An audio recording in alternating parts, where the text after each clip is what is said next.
Welcome to the Microsoft Security Insights Podcast with your hosts, Franklin Grimberg and Edward Walton, where we discuss Microsoft 365 security and Azure security news and products. All right. Welcome, everyone. Welcome to the Microsoft Security Insights show. This is August 31st. We have a lot to talk about today, I hope. Edward's not here, so I kind of have to take up the slack, or as someone suggested a little bit ago, I am Edward. I don't know how I'm going to pull that off. Too much hair. I think I have to do this a few times to show my biceps or whatever. And we have Gary with us, right? Or is Gary playing another part? Gary's playing the role of Frank. I'm Frank. Oh, Gary is Frank, and Frank is Brody? I'll do Rod this week. You'll do me. Okay. All right. It would be kind of cool if we could switch backgrounds, and that would work out pretty well. You probably could do that. I don't know. You still have that green background. But welcome, everyone. Thank you so much for joining, as always. Truly appreciate it. We actually have a super special guest this week. Plus, we also have a guest host in Frank Jr., I guess, or as we like to call him, just kind of good old Gary. So welcome, Gary. Thank you. Kind of want to go around the horn just a little bit. We do have Kara here with us tonight. We're going to introduce her, or at least allow her to introduce herself here shortly. But as we always kind of like to do, try to figure out what we've all been doing for the past week, right? So Rod, what have you been up to for the past week? Well, for the past week, I want to tell you, I did get my SC100 certification plaque in. Did you get yours? What? You get a plaque? How did you get a? Did Maria give that to you, and I have to contact her now about something? Look at you guys. No, it's actually GCF. Oh wow! Oh, nice job. Just kidding. I renewed my certification, and when you renew that certification, they send you the course material again. Yeah. I took it 4 years ago, so it's actually good to go through that content again, and also make me think more about the threat hunting capabilities within inside MDE and Sentinel. So how is that renewal? How is that renewal process, by the way? You have a choice to take the test, or you have to get 32 or 36 continuing education credits, and I had them in the first year, so I was just waiting for that. I was kind of hoping eventually they would just ask for like 32 customer signatures. Yeah, they did the job, and that would be enough to renew you. I think it would be awesome. Yeah. No, I didn't mind doing the the webcasts and all that other fun stuff. So I don't. Yeah. That was just nothing for me. Neat. But I really enjoyed listening to the audio and going through the labs again and see how they've changed it in the past 4 years. And definitely, sure. Definitely, I'm looking forward to discussing this in our Sysmon episode upcoming. So. Sysmon episode. Boy. What is that one? That's I don't think that exists or ever will. Hopefully not Sysmon. That's just a barb. That's a barb. Sysmon's an expensive option for collecting data. Frank, what did you do this week? Oh, I'm Frank. Yeah. Well, I had lots of fun, actually. Not security related. I volunteered at my old town's arts and crafts festival. Had 600 different vendors there. It's very well received. Oh, wow. First time they did it in a couple of years due to COVID. Nice 2-day event. Then I got sick on Monday. Isn't that kind of always the case? Yeah. Right? Yeah. I think traveling, I was in Redmond a couple weeks back. Had a couple other trips recently, and yeah, sure enough, seems like I always get sick like the day before I travel or something like that. And of course, when you travel and you kind of appear sick these days, people, they treat you like a zombie. They're like a leper or something. They're trying to walk away from you. It's pretty interesting. But I own it, right? I just start coughing on everybody, and everybody gets out of my way just a little bit. That's it. You sit by yourself that way. So how many people were there, Frank, would you say? Oh, I forget. I think they estimated at 500,000 through the 2 days. Wow. That's crazy. And where are you located again? I'm just out of Raleigh. So the festival was in Cary, North Carolina. So Mayberry, essentially. Yeah, it wants to be, but it's trying to grow up as well. Yeah. Maybe we'll just take Andy Griffith characters next time instead of each other. That would be good. Mayberry's up the road from me, away. Mount Airy. Yeah. That would be cool. I've been through there several times. It's really awesome. Really awesome country. So myself, I'm actually trying to do the least amount of work as possible since I'm going on vacation starting Friday. I do have a couple things that I absolutely would say I never do that. I work hard all the time. All the time. See, I wish I could do that. Just the nature of my profession for the past 30 years. I've never been able to disconnect. I can't do it. Absolutely cannot do it. But it works out. It's fine. But I am going on vacation, taking the entire family. This is the first entire family vacation we've had for about 10 years, going to Panama City Beach, even taking the grandbaby. This will be his first trip to the beach. So that's going to be pretty awesome. So I am trying to do the least amount of work possible. Interestingly, just before we got on the podcast, I was afraid I might have to be a little late, but there's a customer war room type situation going on right now. So that's all taken care of. That seems to be under control. I'm kind of watching Teams at the moment. Tomorrow, I'm actually delivering Must Learn KQL workshop prep to a bunch of customer engineers tomorrow that they're going to take it and start delivering it to our customers. Nice. Which is kind of cool. So I have about 50 of those going to be on the call tomorrow, and we're recording. So hopefully we'll start deploying that to our customers here shortly, get them more comfortable with KQL. Also have to record a session on Sentinel on Friday for the Azure Back to School. I don't know if you ever heard of this. It's actually pretty neat. We had Dwayne on a couple months back. He writes books. He's a trainer, MCT, and he actually runs this Azure Back to School virtual series. So I got to record that before. That is absolutely the last thing I do. Yeah, I guess that's what MVPs do, huh? Well, how would you know, Frank? Or Rod? Yeah, sorry. Rod. All right, Rod, I sent you an email about KQL. You never replied to me. Who? Me? Yes. Oh no, we replied. I replied, didn't I? No. When did you send it? Right before? Is it in my inbox? No, I sent it to you like on Friday, talking about KQL patterns. You never even replied. We were talking about. So maybe I missed something. I was on mobile. You know how Outlook on mobile is. It's kind of a little weird. So maybe I did miss something. If I did, I apologize. We were talking about, which I think is kind of an important thing to bring up. It seems like at Microsoft, from a learn perspective and certification, we focus on KQL for incident response, and that's it. It's in our SC series exams and learn modules, but there's almost absolutely nothing for all of our other Azure services. And Frank and I have had this discussion a lot. That's why you've heard me say many times on here, so Rod, don't you think KQL should be run by every single Azure admin out there? Yeah. And so, I've been in those meetings where it's been shot down on the Azure admin side of, and it is, KQL is definitely looked at as a Sentinel thing and a security analyst thing. Yeah, data science and stuff like that, right?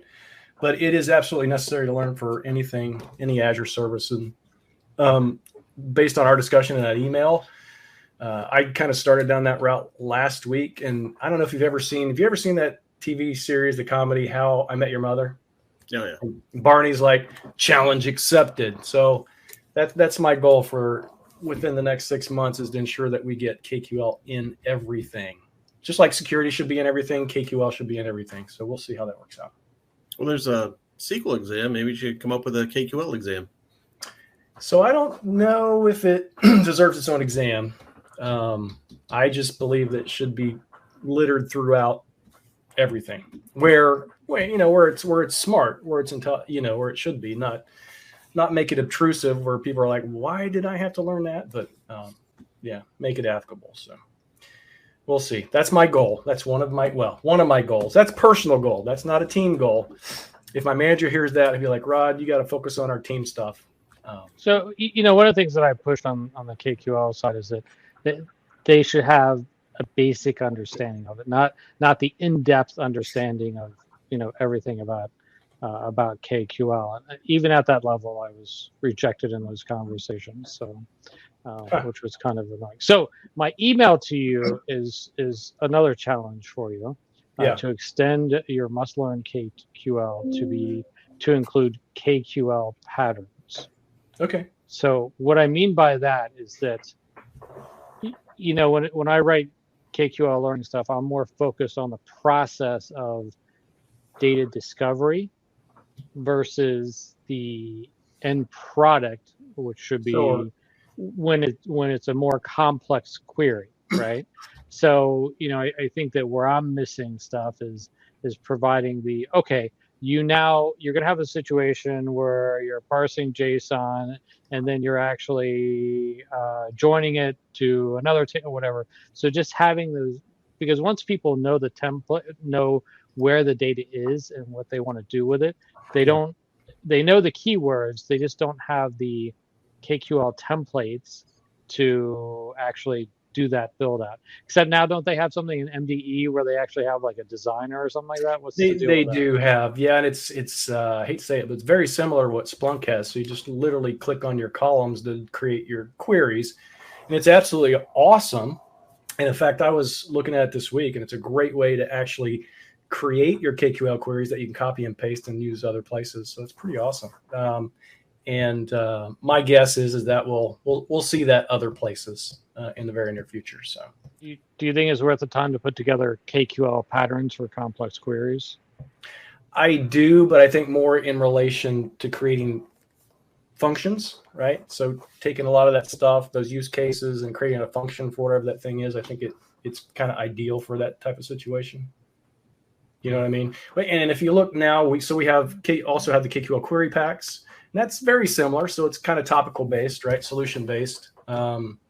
So I think there's definitely some areas. It's just once people kind of figure out what it is that they want to go look for, then they kind of need to know the process of how to get there. So yeah, absolutely. If that answers that question, I don't know. All right. You never get back to me, Edward. You never get back to me. But I will. Well, you never take me to lunch, or I'm sitting there at the lunch table and you never show up. So you're not the only one I do it to.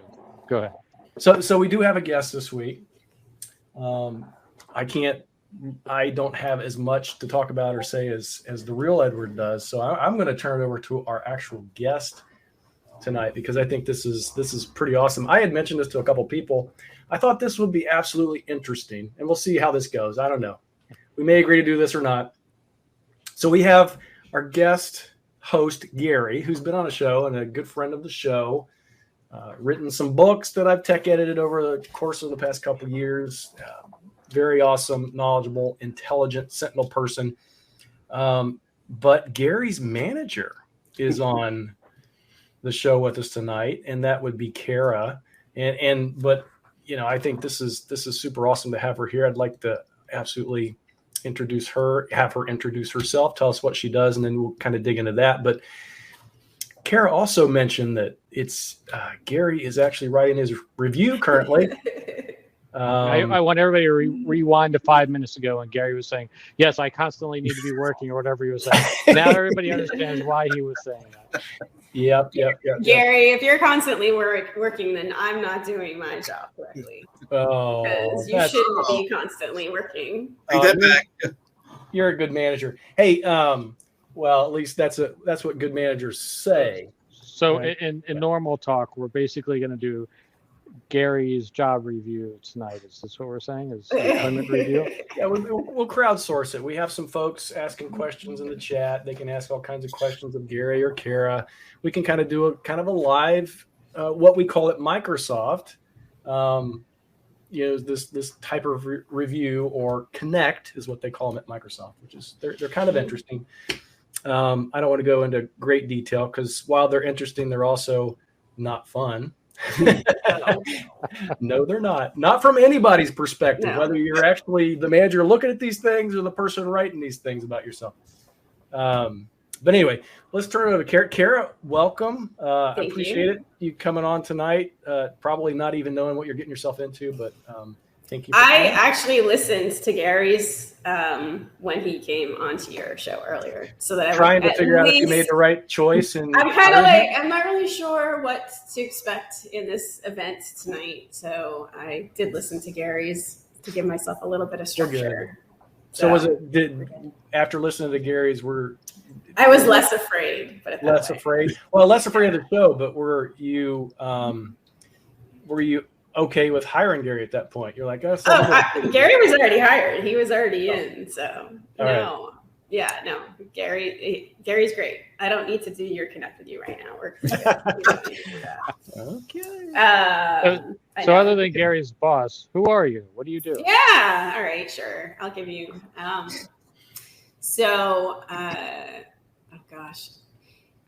just start with where I'm at now. I'll help you. So there you go. Thank you, Brent. So I have been with Microsoft for 4 years. And ever since I joined the company, I joined as part of our CXE organization. So that's customer experience and engineering. So we're an arm of engineering, and we work with customers to basically unblock them when they've hit a wall. They can't adopt a solution for some reason. They're stuck. There's no documentation, or they're trying to deploy some advanced use case and they're not sure how to do it. Then the field usually asks for CXE to come in and talk to the customer and try to help move that customer forward. But our main goal, since we are part of engineering, is to learn where these gaps are so that we can then remove them from anybody else having hit them in the future. So we do that by, I basically identifying it, maybe doing a workaround, maybe adding it to like a feature request and adding it to the backlog to be built. Maybe it's just a documentation issue and we can go and create a blog. We can do webinars to get that information out there. So that's really kind of like the main objective of CXE, is to unblock customers. And we're doing it so that engineering can be more informed and build things in a way that we know customers are looking for. So that's kind of like the initial high-level overview of CXE. And so Gary is part of our team, the newest member of our team, and he's already got so many customers. Before, when you did it, you said, I don't have any yet, and now you got a lot. That's right. So, he's definitely stepping in and helping all these customers. So that's pretty great. So that's the legend, Gary, the legend. That's the high level of what we do in CXE. I'm a manager of the team, and we have 2 teams that are focusing on Sentinel. So we have a team that's based out of the Americas, which is my team. And we also have a team based out of Europe and Asia, which is managed by my peer, Eddie. So, we work as one big team, I think. Gary, you've only been here for a month and a half or whatever. If maybe you can let me know if you feel like that. But definitely. It's one big team with European counterparts. Yeah. And Australia. Yeah. Go ahead. Did you have a question, Ron? Oh, no, not yet. I was okay. Going to eventually. I didn't know if you were done, but yeah, even my team, right? So I have a small team. I don't know how large your team is at the moment. I have a small team, and in fact, it's a funny story.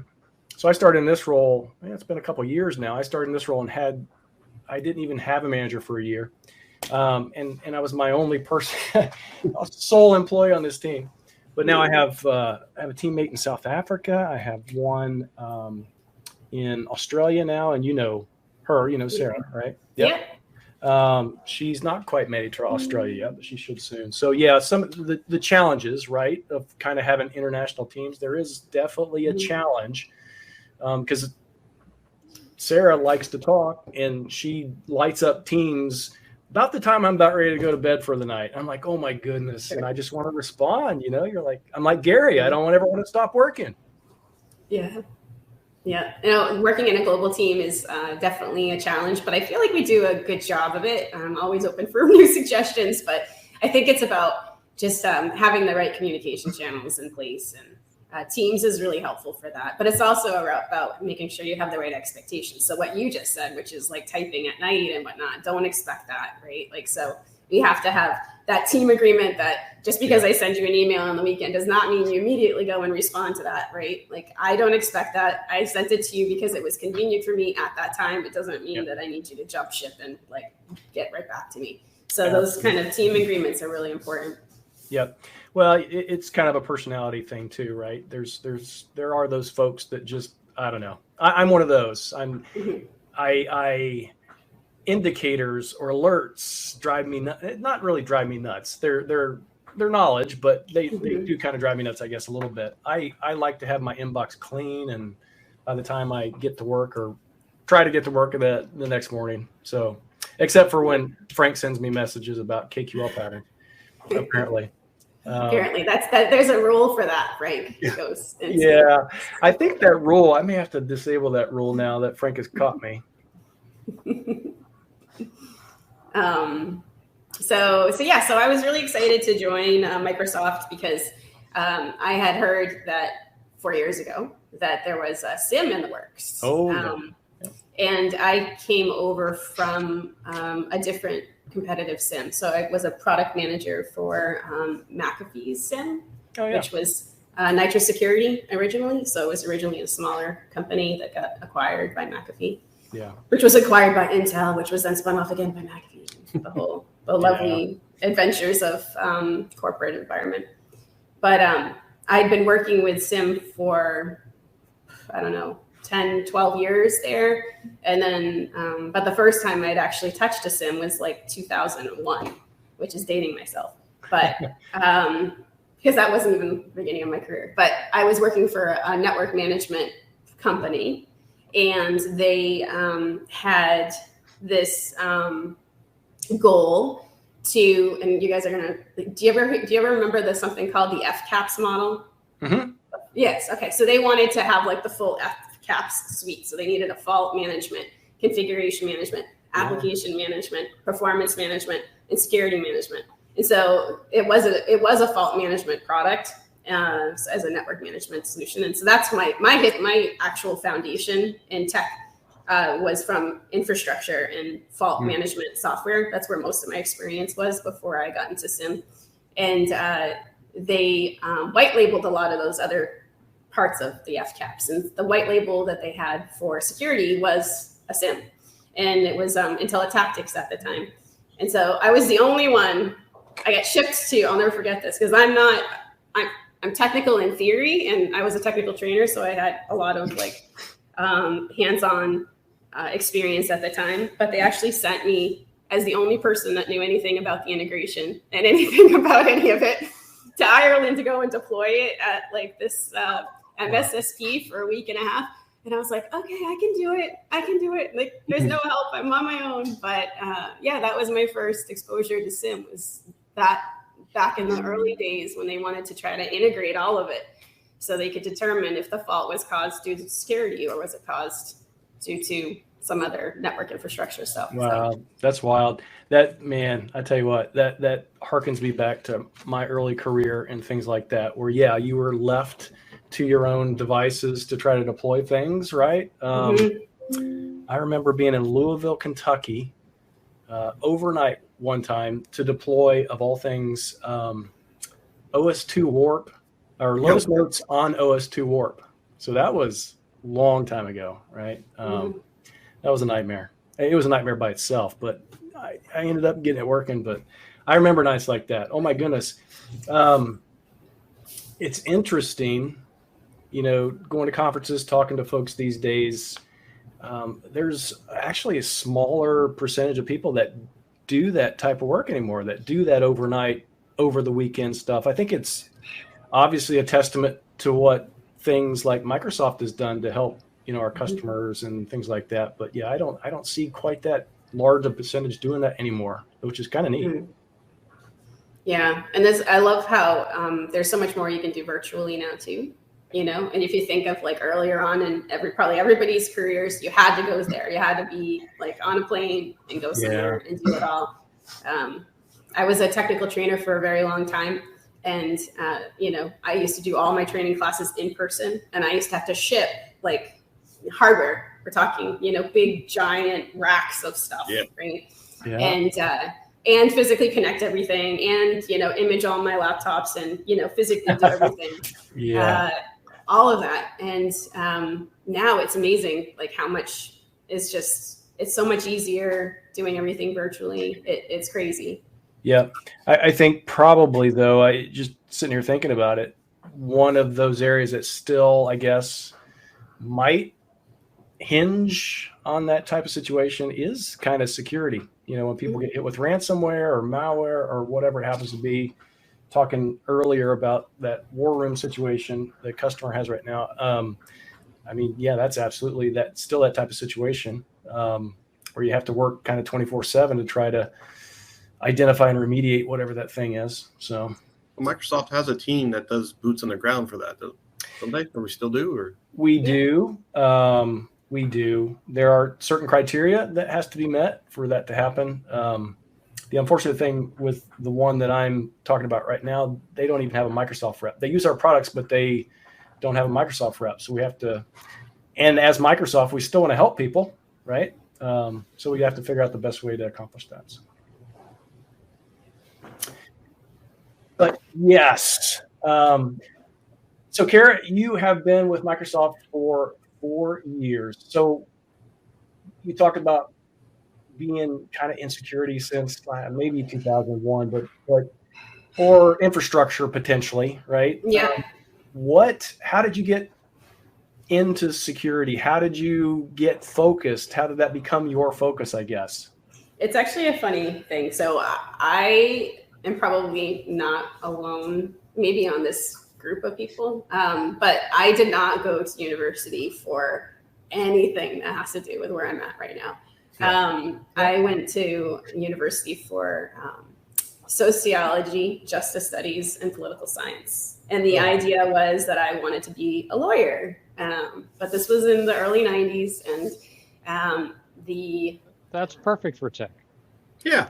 It was. So what ended up happening, and I think it's kind of, my husband and I talk about this all the time because he's in tech too, is it was like the timing of me finishing university and then struggling just with jobs. And then I got a job at a tech company in New Hampshire, which you may all have heard of at some point, which was called Cabletron Systems. It was pretty well known in like the 90s, right? And it was a sales job and whatever. So but the thing is they taught you everything, and they actually called it like Cabletron University for a while because the amount of people that they cycled through. And so I learned all about infrastructure and about network management, but I learned, different technologies, and I loved the fact that this company could take anybody, really anybody, and teach them enough technology to be able to have like really, coherent conversations with people and be able to actually physically do all this stuff. Yeah. And I said, that's what I wanted to do. Like I knew I wanted to do that job as a trainer. And so I did sales for a couple of years. But then I went over to tech training and started off really doing the network management training. So that was, and you learn a lot about infrastructure when you're doing management stuff around that infrastructure. But I did that for a long time. The first stint in security was that gig where we were trying to integrate a SIM with a network infrastructure or network management software. But that was it was short-lived, and then SIM kind of came back around, and that was 2008, I think, was when I first got like solely into the security world. when I worked for Nitro, which was originally an IDS company and a database company, and then turned into a SIM. And I loved it. It was like the whole idea. It was very reminiscent of network management in the sense that you're trying to solve a problem. You're trying to figure out identify what issues you need to address. But I loved the process of working with customers and understanding where the challenges were and understanding their use cases, and then hashing it all out with engineering.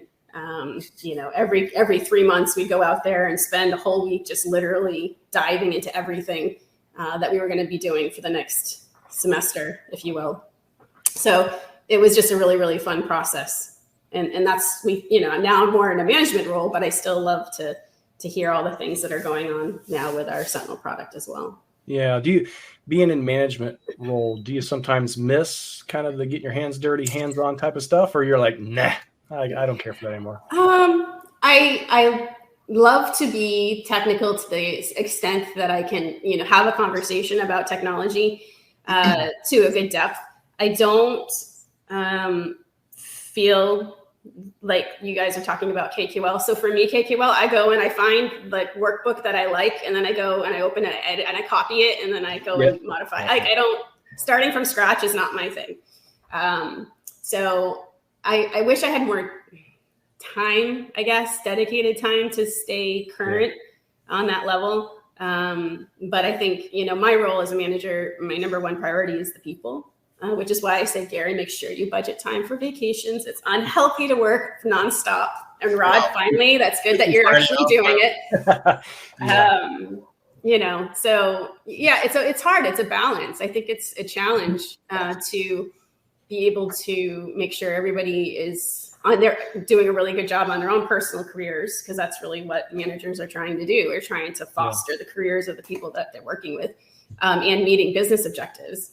But then to stay technical on top of that can be very challenging, for sure. Yeah, I've found, at least working for Microsoft, the best managers are the managers that advocate for you, right? Mm-hmm. Advocate for your career and your direction and stuff within your role, but also within Microsoft and stuff. I've been here long enough. It's interesting. I've worked alongside Microsoft for, the better part of like 30 years doing things as a partner in various different ways. And just recently, almost 4 years. So I've been here almost 4 years with Microsoft. And I've been here long enough to see good managers and bad managers, right? That happens everywhere. It's not like it doesn't exist. But yeah, the good managers, they like take you on as like, their person. They're like, yeah, I just love you. I want to get you, as much as you can get from knowledge and perspective and stuff like that. So it's pretty awesome. Sounds like you're an awesome manager. Oh, thank you. Yeah, Gary, I fed that to you. I was hoping you would shake your head. There's a great quote from the DevOps Handbook. I don't know if anybody's read that one. It says the leader's role is to create the conditions so their team can discover greatness in their daily work. And I would say Kara is doing that. Oh, thank you. So we've kind of reversed roles here. I think we're doing Kara's Connect. We do have one question from the audience. Actually, I have a couple things here I'm going to highlight here. But okay, there you go. Kara, what would you recommend to a manager of an IT team using or deploying Sentinel? I guess how to manage those individuals, that department, or that security team within that organization, I guess. Okay, so basically a manager of an IT team and how they would help them in their use and deployment of Sentinel. I think the first thing is to understand what resources exist. We have, this product's been, 3 years or so out, and we've been really trying to make sure that things are available, published content is available. So starting, for instance, with our Ninja training, making sure that you're trained, because then things will be less frustrating. There's a lot of potential knowledge gaps. Sentinel's not small anymore, right? Like, it's pretty extensive in what it can do. So I think the recommendation for the team to make sure that they're prepared is to have them attend things like the Ninja training, which they can do on their own. Staying current with our tech community blogs and webinars. We've seen that people that attend our webinars use more of the product because they learn more of the product. And so I think it is a constant evolution and finding and making sure that your team has the time to learn this stuff. So whether it's in their, you put it in there as their task, but that's not good enough, block time off to make sure that they have time to get themselves up, prepared. And then I would recommend to make their job easier, and this is a challenge, especially for people that are migrating from like on-prem SIMs, is to know your use cases. What is important? Take your top 5 use cases. So if you can give your team the guidance of what you want them to tackle first, then you're going to be more effective. I've seen, from my experience of people being on-prem, I know this is maybe a bit of a diversion, but when they're on-prem, it's just like throw the data at it, right? We don't care. If it chokes, it chokes. But when you're in, you're not going to hit that scaling challenge. So it's going to be, be purposeful of the data that you're ingesting. Know the use cases, and if you can identify those use cases, your team can start to chip away at the functionality that you want to see coming out of it, and you can have success faster. Yeah. So.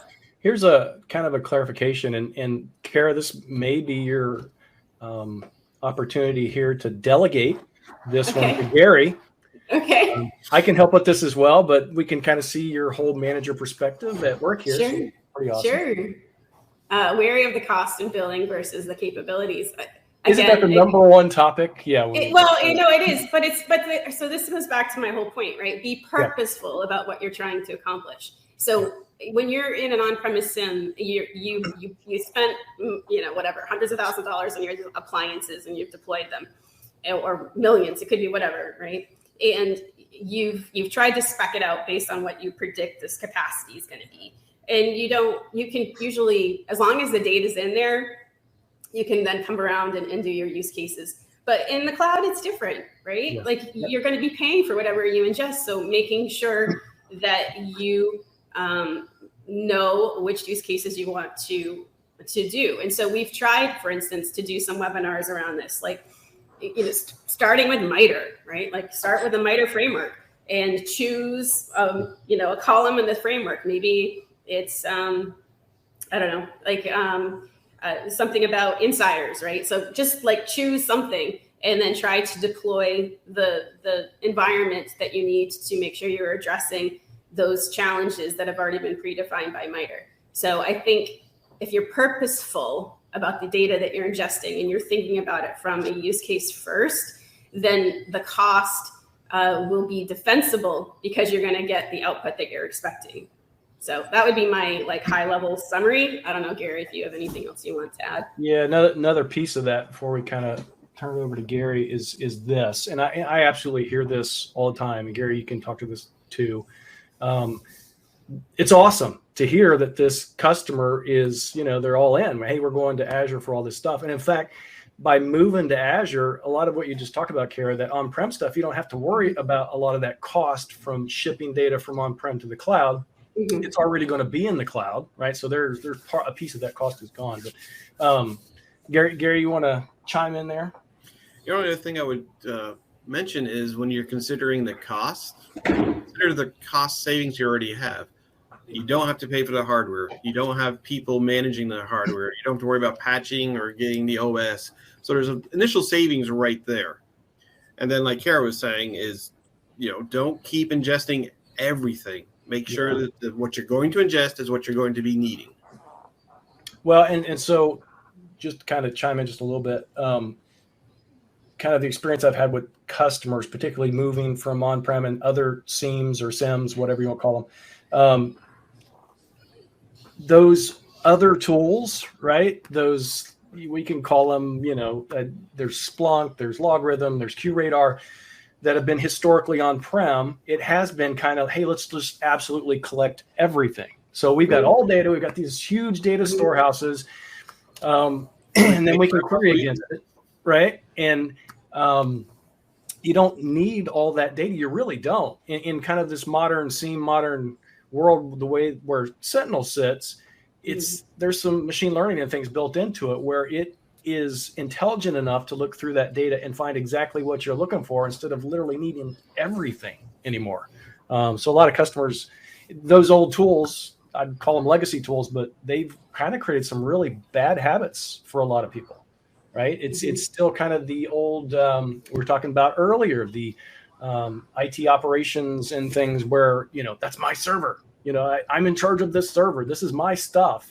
You don't really need everything. It reminds me of the old, what was the Steve Martin movie? He's like, this chair is mine. And this, the jerk. Yeah, the jerk.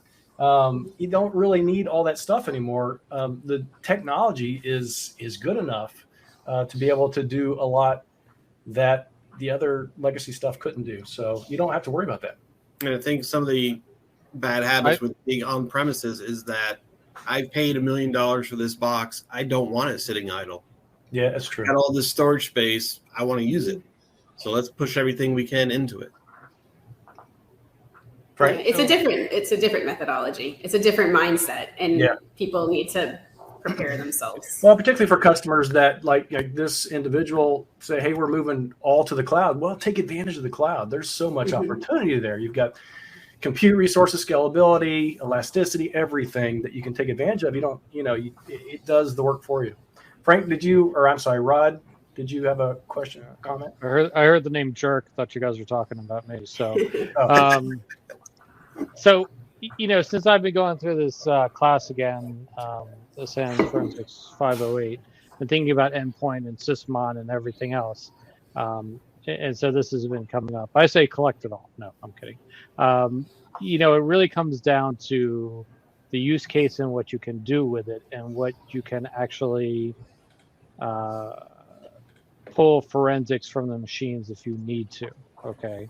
So I could do some enterprise scale hunting for indicators just as long as I know that they might actually, be taken off the machine by the attackers.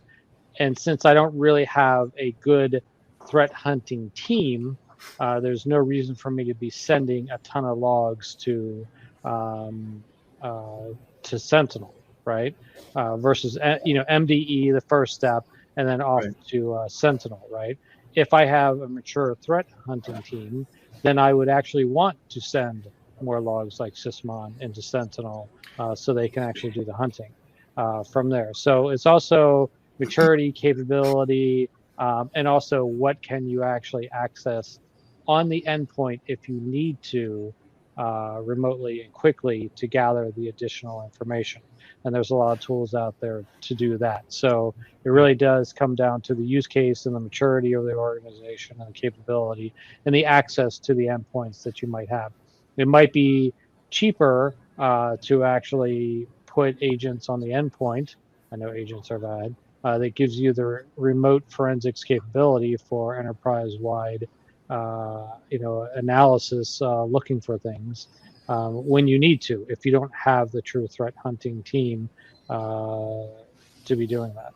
Well, you still kind of need a team, right? Even for those forensics and that data that's returned, you still need somebody to look at that stuff.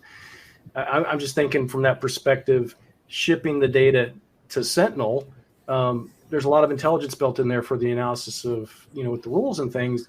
It's going to do the work for you. If in a lot of cases, I've worked with some smaller companies, they use Sentinel for that specific purpose. They still want this security component, but they don't have these massive security teams.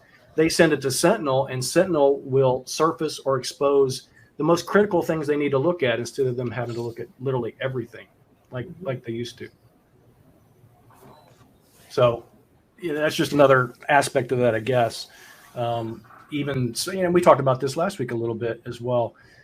Even smaller teams. I delivered a workshop to a IT department of one at one point when I was in the field, and that individual uses Sentinel for everything. It's the state of the Bahamas. He manages everything there and runs Microsoft Sentinel to expose those threats. Right. So I think you need to visit that customer directly. Yeah. Awesome. No, I tried. I had to do that workshop remotely. Can you believe that? All right, let's get on to some good questions here. Okay. Kara, what are the 3 things Gary can improve? I need him to be more. I think I need him to joke with me a bit more. He's very serious.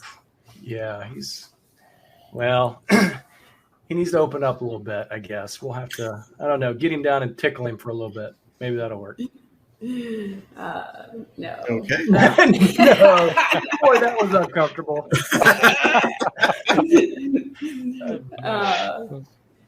No. So, no, Gary's doing great. I'm not going to do a connect on podcast with Gary. All right. So what's the deal with MDE and MDE M365 Defender versus Sentinel? Do you hear a lot of that? Those sort of questions. I mean, what do you get on that? Don't say versus. It's not versus. Don't Better do that. together. Yeah. No. So it's interesting because it's like, so I can get into the whole market stuff. So, SIMs have evolved a lot, right? Like, and then there's been all these other competing products, markets but they're all fighting for the same mind share. So UEBA, XDR, SIM, right? They're all literally trying to tackle the same problem from a different direction. And so when you go and you search for SIM plus XDR, you see SIM versus XDR. You don't see a lot of like co-marketing for anybody because it's like they're still fighting for that same mind share. And so I think that, again, we're both trying to address the same challenge that these customers are having, but we're coming at it from different angles. And it's about really finding that sweet spot of how these products can work better together, as you said, which sounds a bit corny, but we're prepared for that. Microsoft has got all these tools, and it's just a matter of making sure that we can successfully have that really cohesive usage. Really, it's not even about a story; it's about how customers experience it. You see, I think the Sentinel team on purpose, the bidirectional updating of the cases or the incidents, right? Yeah. And then with inside Sentinel, there's this very little link somewhere on the incident screen where you could actually jump over to M365 Defender, right? Yeah. It's like they purposely made it small and hidden as possible, so they don't let people know that Defender is. I don't think it's on purpose. I really don't. We could go back to the '80s with the flashing colors and all that. Yes. We can do that. No, I mean, are they going to do anything about that? Because I know that a lot of customers don't realize that they can actually jump from the incident with inside Sentinel and to Defender. I was kidding about them making it hidden, so I don't have any like roadmap things I want to necessarily get into today, but there's a lot more cohesion. You can expect a lot more cohesion between the products. There's a lot of engineering effort that's aligned. So it's not two separate engineering efforts, really. It's about, trying to solve those customer use cases as, a collective solution. So here's your link. Rod has it up on the screen. A lot of customers miss the fact that they can actually go there and click on that, then jump out to. If you go to full details, it carries over with you. It's not like it disappears. So it's there. Maybe we could put it in orange or some weird, because everybody loves orange barrels on the highway, right? Maybe if we make it orange, people will. You can add a feature request to the Share Your Ideas site. Yeah, Gary's doing a lot with that now. He's triaging those. So if you do that, you'll be speaking directly to Gary. So Gary, what's your favorite feature that you actually got pushed through that came from a customer? And Kara, from your team too, in general, what were some? I haven't been here long enough to know that. Kara, I've pushed some ideas in that I've seen, so those are going to be my favorites. Oh, here's a question. You don't have to answer this one, but but if you want to. So we do. There's a way to do that. We don't have any documentation, but there's capability. I'll have to write something up. Did you do somebody? Because when Sarah was on our team, she was helping two of our customers that were doing B2C stuff. So I don't think it was documented, but yeah. But there's potential on if there's a way to follow up with that individual. We can find out what the use case is, or wait, well, we already know generally, but there's some work that I think that we can do. So they should reach out to Gary, right? Yes, sure. Absolutely. They're on our Discord, so yeah. Okay. Gary, you'll have to get on our Discord and. Oh no.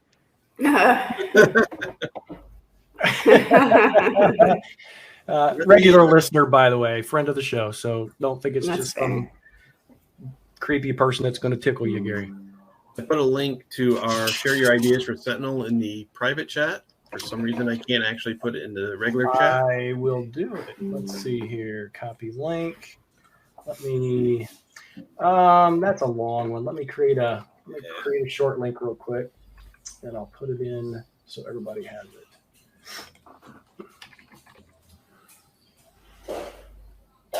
So keep talking amongst yourselves. I'm going to create a short link that we can post up that everybody. I can assure you that the page that Rod is going to put the link on, we do look at this. I look at this quite often because it's my job, and I do my job very well, I hope. And if you notice on that, the first one on that page, the thing that has the most upvotes, I drove that one, by the way. Yes. Andrea put it up there, and I drove that one. It was looked at. I don't know if it's ever gonna come through, but I'll see. The appropriate teams have been notified of that one. I can guarantee you that because I did that one myself. All right. Thanks, Gary. I got a technical question for you. Okay. The unified audit log. What is compared to the Office 360 or the Office 365 connector, data connector? I forget the actual name. Does that pull across everything that's inside the unified audit log that you get in compliance or purview that you would expect from SharePoint, Teams, and everything else? Because what I'm seeing is that a lot of people are trying to dump the unified audit log out and then send it out to a third-party SIM versus using the data connector. And I mean, they're even dumping it out to get sign-in logs, which is like, okay, sign-in logs really. But I can understand somewhat on the Teams and SharePoint and Exchange-related information. So is that in the Office data connector, the same thing that you would get from UAL? Or what is your opinion on UAL and getting that into Sentinel, or just leaving it to pull from there for the customers? I'm not sure if that's being pulled into Sentinel, but I do believe, like you're saying, it should be. I mean, if we can get as much information, I mean, we should have the option to have it come in just to provide the customers with as many options as possible. Let me take a look at the latest one here. I'm not seeing it listed as a table, but hey, a good link that you can go to as a feature request. So, but they have the, No. I mean, they even push MDE stuff out into Unified Audit Log. I'm like, really?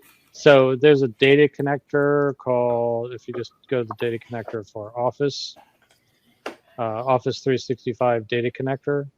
I think that's pushing, I've not checked it out yet. I was trying to make sure I didn't have save myself some time here, that's probably pulling in what you would see in Unified Audit Log specifically for Teams and SharePoint and Exchange, but not all the other junk.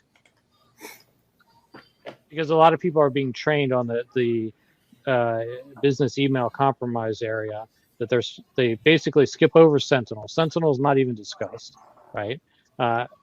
And they're all focused on UAL, which I was really because they're wanting to trace emails, right? No, they're looking like who opened files, so like on a data breach, who had access to what files, right, and so on, which is fine. And they're going after, like I said, sign-in logs and all that stuff, which I was surprised by. It still seems like these people don't understand that identity in Microsoft 365 is the same as Azure AD. It's amazing that they can't connect those things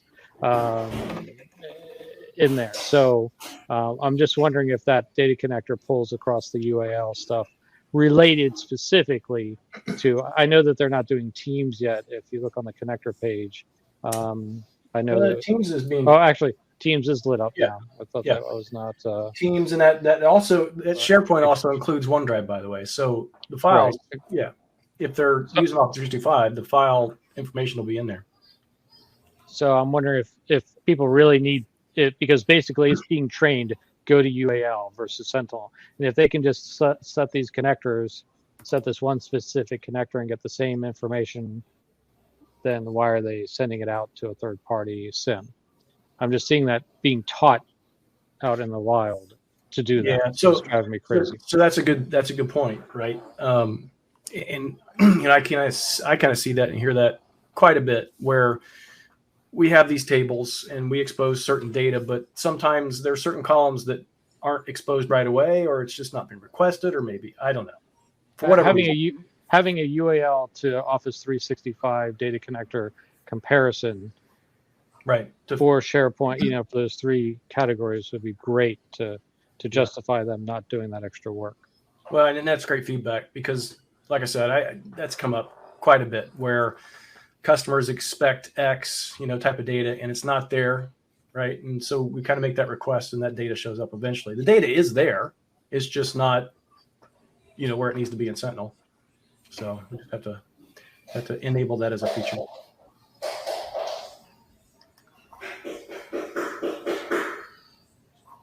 I don't know who is doing construction. Frank, is that you? I mean, Rod, is that you? No, it's not me. I think it's Frank. Oh, Frank? Are you doing construction at your house? There's a lot of noise. Hello. I'm looking through our questions here real quick.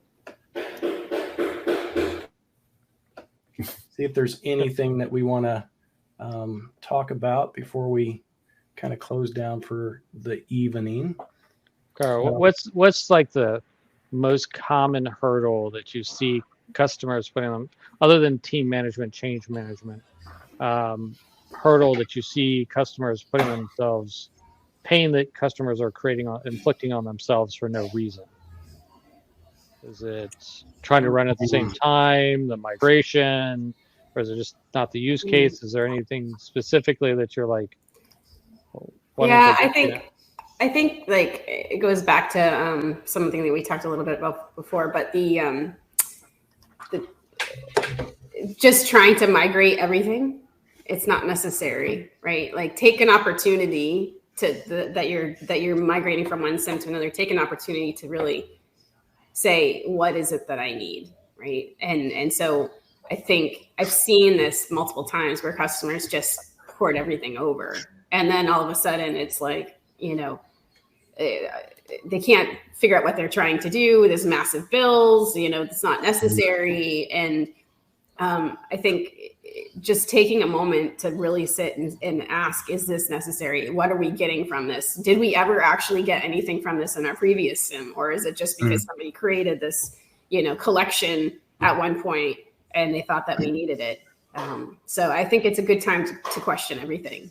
So, but I think that would be one of the things that I've seen. I don't know if Gary has any other thoughts from his experience either before Microsoft as well.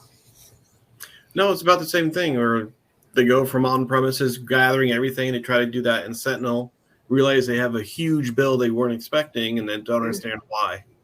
Yeah. Yeah.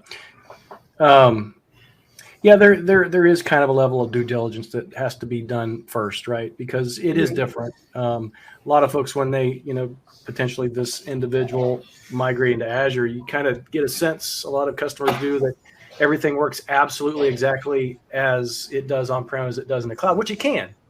But you want to kind of take a step back and determine whether or not you need to do that. You need to do due diligence, you need to inventory your data, figure out what's necessary, what's not, because you just don't want to do just a straight lift and shift, because there's a lot of unnecessary stuff. For example, one of the nastiest things that I think Microsoft ever invented was group policy, which it's super awesome for management, but over 10 years, a customer using group policy, there's policies that negate other policies. And then you start migrating to the cloud and trying to do the same things, the same type of management, you figure out, oh my goodness, we have, we had such a problem, didn't realize it. This is a step. This is a time for a lot of customers to start fresh, do things a little bit different, do it a lot better. Right. Because again, things have kind of amassed over the past 20, 25 years of doing things a certain way. So we have a question in the chat here. So AADIP and UEBA, which is now just called EBA, right, doesn't work for B2C. So that makes sense. AADIP with identity protection needs a specific level of licensing. Plus, I think B2C, which I haven't worked with in a while, is definitely kind of a different different area anyways to deal with. And do you see entity behavior analytics ever utilizing those IDs if you can get those logs in to do the analysis? Or is it still going to always be directly linked back to the specific tenant Azure AD for what they're working with? Right. That's something I have to think about. B2C, in a couple situations that I've worked with, it's been higher ed folks, right, using kind of this B2C model, and right. They are using Sentinel. The UABA stuff, I'm not exactly sure. I'll have to go back and check. Something I have to think about. Well, with entity behavior, we are now adding on-premises Active Directory as a preview. That's right. So yeah. It's not out of the realm of possibility of adding other ones as well, like B2C. Not saying we are, but it's a possibility. Awesome.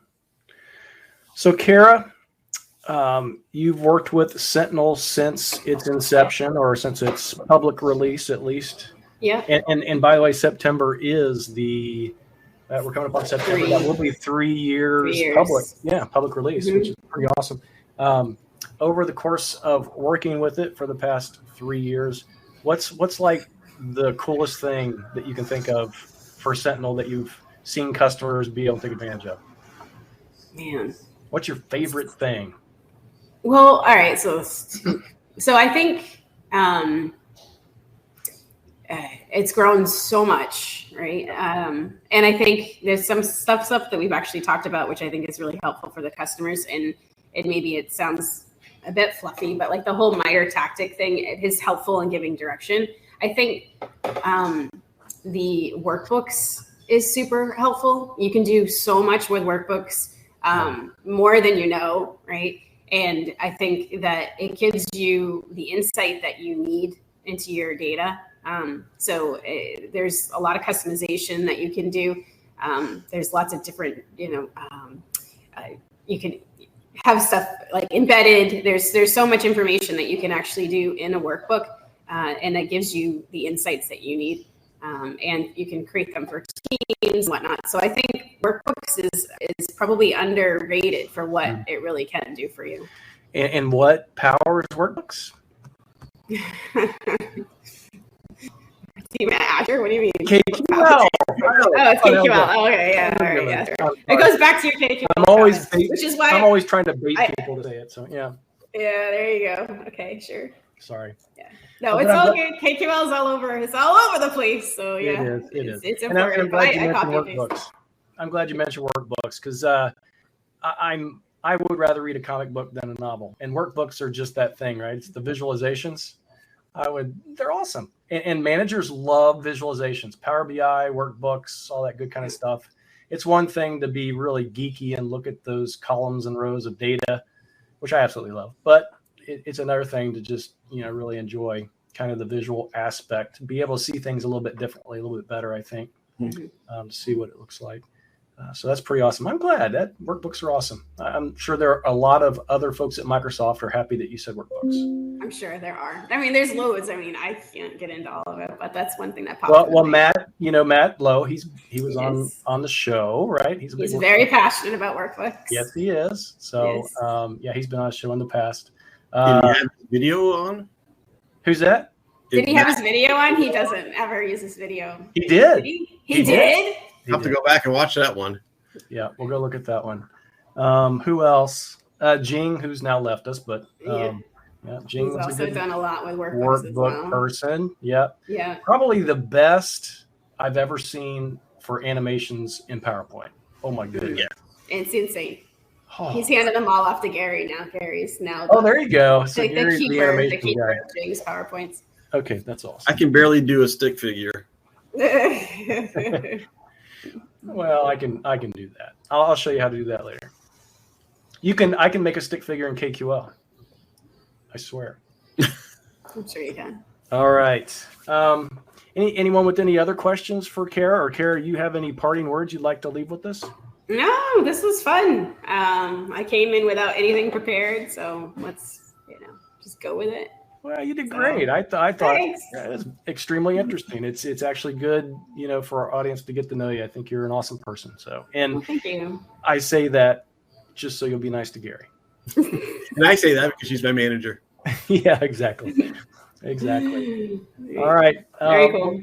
Yeah. Thanks everyone for joining in, and for also those that will be listening in during the replay and the audio podcast. Really appreciate it. Thanks everyone for being here. I'm out for 2 weeks after Friday, so I won't be here for the next 2 weeks. Edward and Brody will be back. Hopefully somebody will take my role next time. I don't know who that will be, but maybe it'll be Gary. Gary could be Rod next time. Who knows? So enjoy your vacation. Well, thank you. I will. I'm sure I will. I'll try real hard. You'll be in my state. I will. So I don't know. Yeah, how that works, but don't report me or anything. I'm a good person. I promise. You're all right. So thanks everyone. We'll talk to you soon. See ya. Oh, by the way, Frank, we need to get like an ending audio thing for our podcast.